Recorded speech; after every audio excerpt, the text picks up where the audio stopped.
పెళ్ళైనా పండగైనా వేడుక ఏదైనా పట్టుచీరల ప్రత్యేక వేదిక వారాహి సిల్క్స్. అందరికీ నమస్కారం. ప్రతి సంవత్సరం శ్రావణ మాసం వస్తుంది. శ్రావణ మాసంలో ప్రత్యేకంగా గుళ్ళన్నీ భక్తులతో కిట్టకిట్టలాడిపోతూ ఉంటాయి. వాస్తవానికి మన పెద్దలు చెప్పినట్లుగా శ్రావణ మాసంలో ఈ ఒక్క పూజ చేస్తే చాలు సంవత్సరం అంతా చేసినటువంటి ఆ పూజ ఫలితం లభిస్తుంది అని అంటూ ఉంటారు. అసలు శ్రావణ మాసానికి ఇంత విశిష్టత గల కారణం ఏంటి, దాని వెనకాల ఉన్నటువంటి రహస్యం ఏంటి? ఈ శ్రావణ మాసం గొప్పతనం గురించి అడిగి తెలుసుకుందాం. మనతో పాటు ఉన్నారు జ్యోతిష్య వాస్తుశాస్త్ర నిపుణులు దారా జయకృష్ణ శాస్త్రి గారు ఉన్నారు. వారితో కనెక్ట్ అవుదాం. గురుగారు నమస్కారం, ఎలా ఉన్నారు? మరి మన సుమన్ టీవీ ప్రేక్షకులకి మీతో పాటుగా ఆధ్యాత్మికంగా కొన్ని అడుగులు వేస్తూ ఆ అమ్మవారి గురించి ఇతర దేవతల గురించి తెలుసుకునే భాగ్యం లభించినందుకు ముందుకు మాకు చాలా సంతోషంగా ఉంది. కృతజ్ఞతలు. మా ఈ రిక్వెస్ట్ని మీరు యాక్సెప్ట్ చేసినందుకు చాలా ధన్యవాదాలమ్మా. మంచికి ఉపయోగపడేటువంటి, నలుగురికి మేలు కలిగించేటువంటి ప్రశ్నలు మీరు అడిగారు.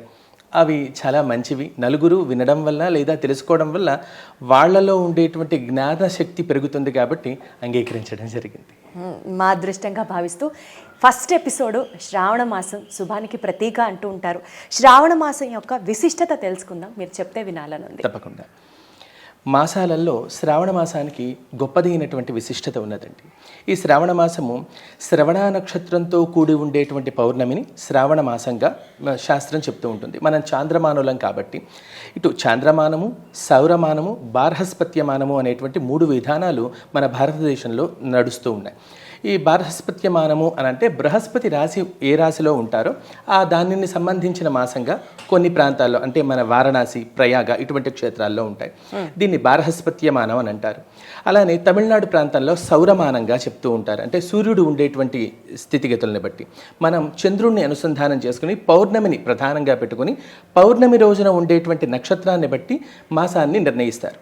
చిత్తా నక్షత్రం ఉండేటువంటి మాసాన్ని చైత్రమాసంగాను, విశాఖ నక్షత్రం ఉంటే వైశాఖ మాసం, జ్యేష్ఠ నక్షత్రం ఉంటే జ్యేష్ఠ మాసం, ఉత్తరాషాఢ నక్షత్రం ఆషాఢ మాసం. ఇది శ్రవణ నక్షత్రం ఉండేటువంటి శ్రావణ మాసం.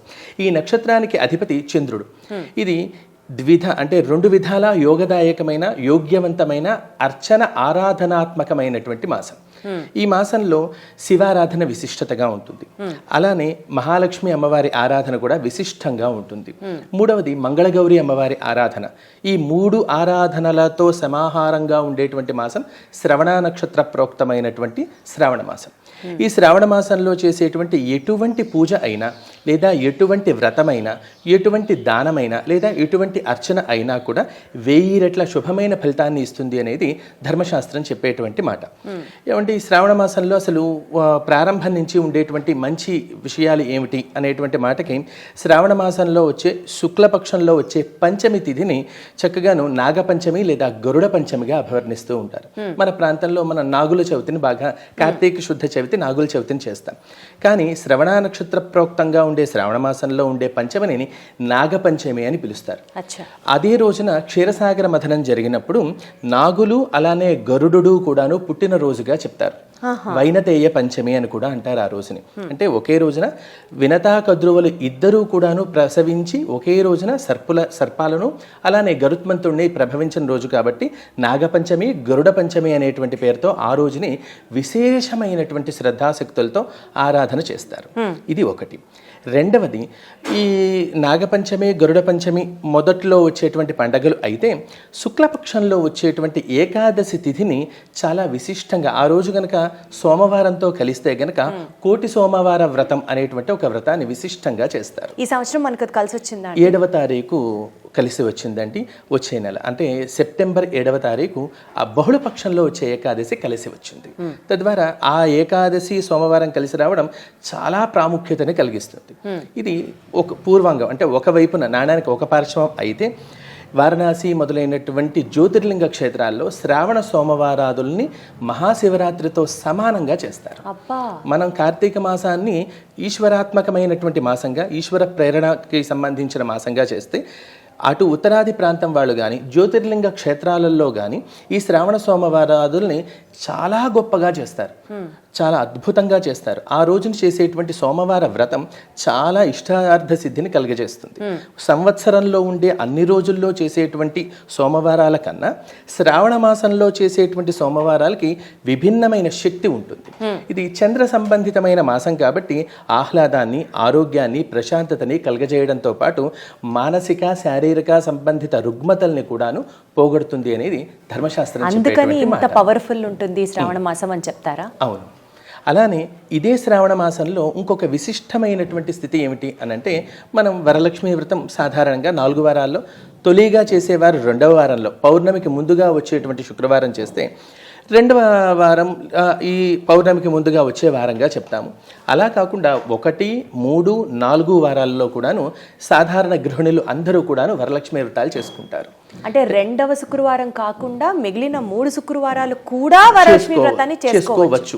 అచ్చా. ధర్మశాస్త్రంలో తొలిగా ఆచరించేవారు ఆ వారం చేసుకోవాలి అనేది ఉన్నదే తప్ప ఆ వారం మాత్రమే చేయాలి అనేది ఏ ధర్మశాస్త్రంలో లేదు. కుదరకపోతే వేరే వారాల్లో చేసుకుంటారు, కానీ 4 వారాలు చేసుకోవచ్చు అన్నదైతే మాత్రం తెలియదు. ధర్మశాస్త్రానువర్తనంగా 4 వారాలు చేసుకునవచ్చు. అంటే తొలిగా మొట్టమొదటిసారి చేసేవారు మాత్రం శ్రావణ శుక్ల పూర్ణిమకు ముందుగా వచ్చే శుక్రవారం నాడు చేసుకోవడం ఉత్తమమైనటువంటి స్థితి. ఆ రోజు వీలు కాలేదు, మొదటి వారమైనా చేసుకోవచ్చు, 3వ వారం చేసుకోవచ్చు, 4వ వారమైనా అమ్మవారి ప్రీత్యర్థం చేసుకోవచ్చు. అలానే మంగళగౌరి అమ్మవారు చాలా ప్రీతిపాత్రంగా ఉండే మాసం శ్రావణ మాసం. ఈ మంగళగౌరి వ్రతం జరిగే చోటుకు వెళ్ళి దర్శించిన లేదా వ్రత కథ విన్న, తీవ్ర వైధవ్య బాధలు కలిగేటువంటి అవయోగం కలిగిన స్థితి ఉన్న వరలక్ష్మి అమ్మవారు లేదా మంగళగౌరి అమ్మవారి యొక్క పసుపు కుంకుమలు తీసుకున్న వైధవ్య దోషం పోతుంది. జాతకరీత్యా ఎంత మృత్యుగండం కలిగి ఉన్న, మంగళగౌరి వ్రత కథలో కూడా చెప్తారు, మృత్యుగండం కలిగి 16 ఏళ్ల కన్నా ఎక్కువ బ్రతకని పిల్లవాడిని దీర్ఘాయుష్యుని చేసినటువంటి శక్తి మంగళగౌరి అమ్మవారిది. ఈ మంగళగౌరి వ్రతం అంటే మనం ఒక్క వారం చేసుకుంటే సరిపోతుందా అండి? దానికి కూడా ఏమన్నా 5 వారాలు చేసుకోవాలి. ఏదైనా ఒక వారం స్త్రీలకు సంబంధితమైనటువంటి ఇబ్బందికరమైనటువంటి స్థితి ఉండి చేసుకోలేని పరిస్థితులు ఉంటే 5వ వారం వినాయక చవితి రోజున గణపతితో పాటు మంగళగౌరి అమ్మవారిని కూడా పెట్టుకుని ఆ వారం పూర్తి చేసుకోవచ్చు. ఇలా గనక చేసినట్లయితే ఆ ఇంట వైధవ్య బాధ రాదు, ఇది ఖచ్చితం. అలానే ఈ శ్రావణ మాసంలో ఇంకా విశిష్టమైనటువంటి రక్షాబంధన పూర్ణిమ. ఈ రక్షాబంధన పూర్ణిమ మనం అందరం చాలా విపుల బహుళ ప్రాచుర్యంలో మన అందరం చేసేటువంటి అంటే దాని వెనకాల ఉన్నటువంటి కథ, దాని యొక్క విశిష్టత తెలుసుకునే దానికన్నా ముందు మనం గోల్డ్ రాఖీ కట్టామా, సిల్వర్ రాఖీ కట్టామా, మనకి తిరుగు కానుకగా ఏమొస్తుంది, వీటి మీద దృష్టి ఎక్కువైపోతుంది. దాన్ని తీసుకొచ్చి అర్జెంట్ గా సోషల్ మీడియాలో చూపించుకోవడాలు ఇది ఎక్కువైపోయింది. మొట్టమొదటి పర్యాయం బలిచక్రవర్తి మీదకి దేవేంద్రుడు యుద్ధానికి వెళ్తున్నప్పుడు శచీదేవి పార్వతీ పరమేశ్వరులని ఆరాధన చేసి రక్షాసూత్రాన్ని కట్టారట. ఇది కృతయుగం నాటి మాట. ఈ కాలంలో, ఈ కలియుగంలో కాదు, కృతయుగంలో. ఈ కృతయుగంలో ఉండేటువంటి ఈ రక్షాసూత్రాన్ని వాస్తవానికి అక్కడ ఆయనకి సోదరి అనేటువంటి స్థానంలో ఎవరూ లేని కారణంతో పార్వతీదేవినే సోదరిగా భావించి ఆ రక్షాసూత్రాన్ని ఏర్పాటు చేస్తే, ఆ బలిచక్రవర్తి మీద దేవేంద్రుడు విజయం సాధించినందుకు గుర్తుగా రక్షా పౌర్ణమిగా చేస్తారు. అక్కడ నుంచి ప్రారంభమైంది అన్నగారు చెల్లెలకి ఉండేటువంటి ఒక సయోధ్య లేదంటే రక్షణ అనేటువంటి మార్గం కోసం రక్షాసూత్ర నిర్వహణ అనేటువంటిది ఏర్పాటు చేయడం జరిగింది. ఇది కొంతకాలం యుగాలు యుగాలు యుగాలు యుగాలు దాటిపోయిన తర్వాత ఇది ఛత్రపతి శివాజీ మహారాజు గారి సమయంలో దీన్ని బహుళ ప్రాచుర్యంలోకి తీసుకొచ్చారు. వారు జయించినటువంటి ముస్లిం రాజుల యొక్క భార్యలు మా భర్తల్ని చంపవద్దు అని రక్షాసూత్రం పంపేవారట.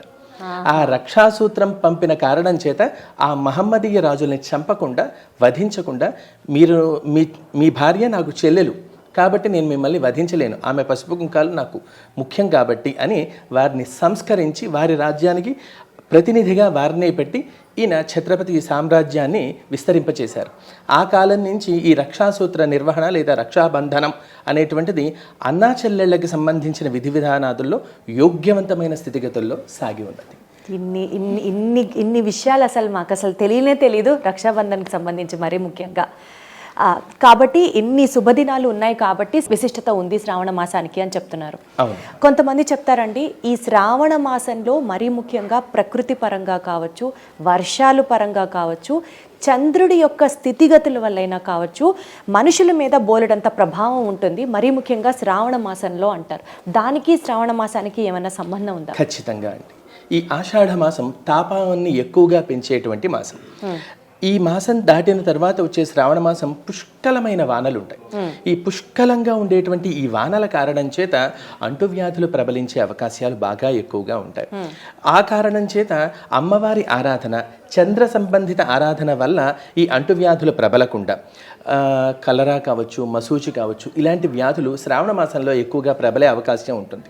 ఆ కారణంతో ఎక్కువ శాతం ఇంట్లోనే ఉండడానికి వీలుగా మన పూర్వీకులైనటువంటి మహర్షులు, సిద్ధులు, ఋషులు, యోగులు వీరందరూ కూడా కొన్ని వ్రత నియమాలని లేదంటే పూజా నియమాలని ఏర్పాటు చేయడం జరిగింది. ఈ పూజా నియమాల వలన శారీరక శుద్ధి, శారీరక స్థితిగతులు యోగ్యవంతంగా ఉండుట, అంటే ఇంట్లో ఉండి ఇంట్లో శుచిగా ఉండేటువంటి వ్యవస్థను ఏర్పాటు చేసుకొనుట, బంధువులను మిత్రులను ఇంటికి పిలిచి శుచిగా ఆహార వ్యవహారాదులు వండి పెట్టుట, ఏకభుక్తంతో శివార్చన చేయుట, ఒక పూట భోజనం చేసి శివార్చన చేసేటువంటి విధానం, ఇవన్నీ కూడాను ఈ శ్రావణ మాసంలో పెట్టడానికి గల కారణం ఈ శ్రావణం దైవితాత్మకమైనటువంటి మాసం.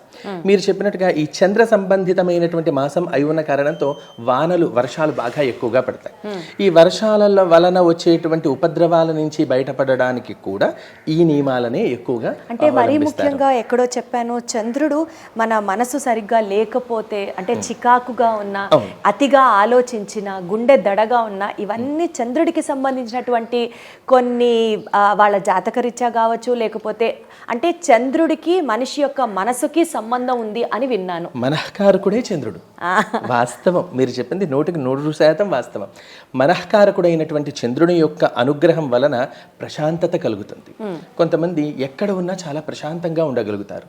కొంతమంది కొంత స్థానం మారంగానే, అంటే వారి స్థానం నుంచి కొంచెం జరిగినా కూడా తీవ్రమైనటువంటి నైరాశ్యత, భయము, వరీడ్గా ఉండడం కావచ్చు, టెన్షన్ పడడం కావచ్చు, గుండె దడదళ్ళాడిపోతూ ఉండడం కావచ్చు, నెర్వస్ ఫీల్ కావచ్చు, ఇవన్నీ కూడాను చంద్ర సంబంధితంగా వచ్చేటువంటి ఇబ్బందులు. ఈ చంద్ర సంబంధితమైనటువంటి మాసం అయి కారణం చేత ఈ మాసంలో చేసే అర్చన, ఆరాధనాది క్రియల్లో 10% చంద్ర అనుగ్రహానికి ఉపయోగపడతాయి. అంటే ప్రత్యేకంగా మనం అమ్మవారిని, ఈశ్వరుని ఏ విధంగా అయితే కొలుస్తామో చంద్రుడికి సంబంధించి కూడా శ్రావణ మాసంలో ఏమన్నా పూజలు చేయాల్సిన సోమవారం నాడు ఆవు పాలలో చంద్రుణ్ణి ఆవాహన చేసి స్వామిని అర్చించి ఆరాధించి సూర్యాస్తమానం వరకు కూడాను దేవతార్చన దగ్గర, అంటే సూర్యోదయాత్ పూర్వం చంద్రుడు ఉన్నప్పుడు ఈ పని చేయవలసి ఉంటుంది. ఆవు పాలని ఒక ఇత్తడి పాత్రలో కానీ లేదా వెండి పళ్ళెంలో లేదా వెండి పాత్రలో, అయ్యా వెండి పాత్రలు ఇత్తడి పాత్రలు లేకపోతే ఏమిటి, మట్టి పాత్రలో, స్టీల్ కానీ లేదా వేరే లోహాలు కాకుండా ఇటువంటి పాత్రల్లో ఏదైనా ఒక పాత్రలో చక్కగాను చంద్రుడు కిరణ స్పర్శ కలిగే విధానంలో ఏర్పాటు చేసి సాయంకాలం వరకు ఉపవసించి రాత్రి కాలంలో ఆ పాలని స్వీకరించడం వలన చంద్ర సంబంధిత దోషాదులు పోతాయి అనేది స్కాంద పురాణంలో చెప్పబడి ఉన్నది. అప్పుడు మన సంబంధించినటువంటి ఆ రుగ్మతలు కానీ ఏమంటారు మీరు చెప్పినటువంటి ఆ వ్యాధులు కానీ అవన్నీ కూడా మనం దూరంగా ఉంటాం అన్నమాట. ప్రత్యేకంగా గురుగారు శ్రావణ మాసంలో దీపారాధన చేసే విధానం ఏమన్నా మనం తెలుసుకోవాల్సింది ఉంటుందా?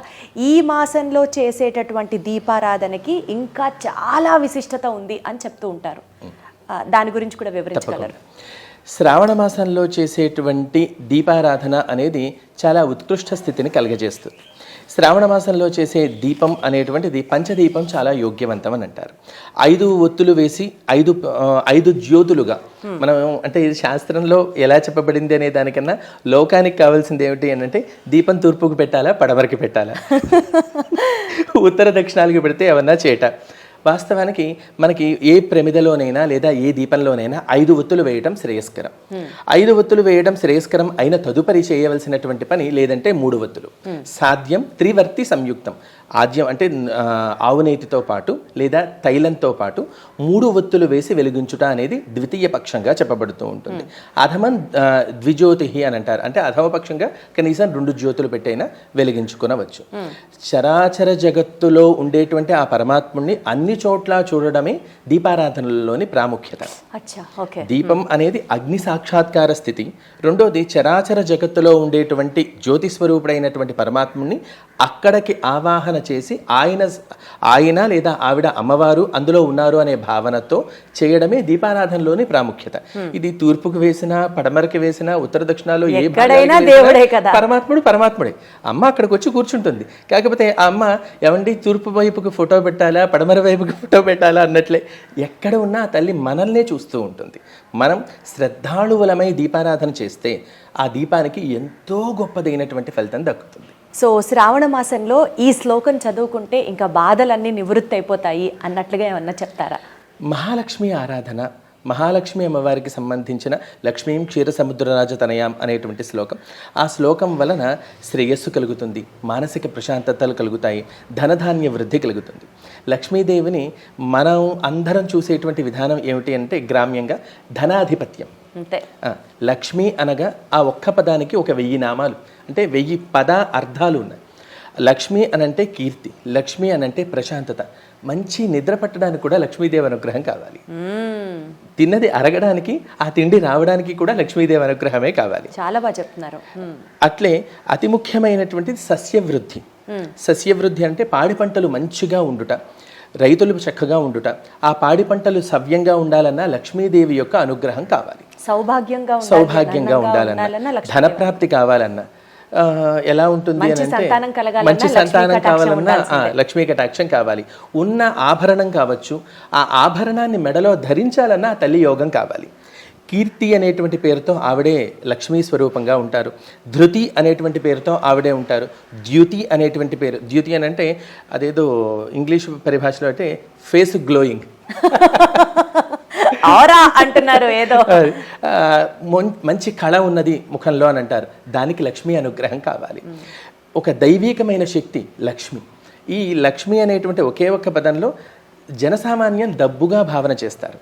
కానీ డబ్బు మాత్రమే కాదు, అన్ని రకాల భోగస్థితుల్ని ఇవ్వగలిగేదే లక్ష్మి. మనం ఆరాధన చేసేటువంటి లక్ష్మీదేవి విష్ణుపత్నిగా శ్రావణ మాసంలో ఆరాధన చేస్తాం. వాస్తవానికి వరలక్ష్మీ వ్రతాన్ని తొలి పర్యాయం ప్రారంభం చేసింది పార్వతీదేవి. గురుగారు, మీరు ఒక్కొక్కటి ఇట్లా చెప్తూ ఉంటే మొదలు మీరు ఫస్ట్ నాగపంచమి ఏదైతే చెప్పారో దాని గురించి ఒక ఎపిసోడ్ చేసి మన ఆడియన్స్కి చెప్పాలనిపిస్తుంది. రక్షాబంధన్ గురించి ఒక ఎపిసోడ్ మాట్లాడాలి, మంగళగౌరి వ్రతం గురించి మాట్లాడాలి, వరలక్ష్మి వ్రతం గురించి మాట్లాడాలి. మొత్తం శ్రావణ మాసం నిండిపోతుంది. మీరు చెప్పాలే కానీ వినిధరించడానికి మేమందరం చాలా చాలా చాలా సిద్ధంగా ఉన్నాం. ఈ ఎపిసోడ్ ఇంతటితో ముగిద్దాం. ఎందుకంటే శ్రావణ మాసం యొక్క విశిష్టత నాకు అర్థమైంది. మీరు చెప్తూ ఉంటే అది అలా కొనసాగుతూనే ఉంటుంది, ఒక ప్రవాహం లాగా. సో చాలా క్లుప్తంగా మాట్లాడాలి మనం ప్రతి ఎపిసోడ్. ఎక్కువ సమాచారం చిన్న ఎపిసోడ్లో చేద్దాం అనుకున్నాం కాబట్టి ధన్యవాదాలు. అంటే మేము అడిగిన వెంటనే మీరు ఒప్పుకోవడం, చక్కగా చాలా విపులమైన భాషలో మా అందరికీ ఎక్స్ప్లెయిన్ చేయడం చాలా చాలా చాలా అదృష్టవంతులుగా ఫీల్ అవుతూ థ్యాంక్ యూ సో మచ్. ధన్యవాదాలు.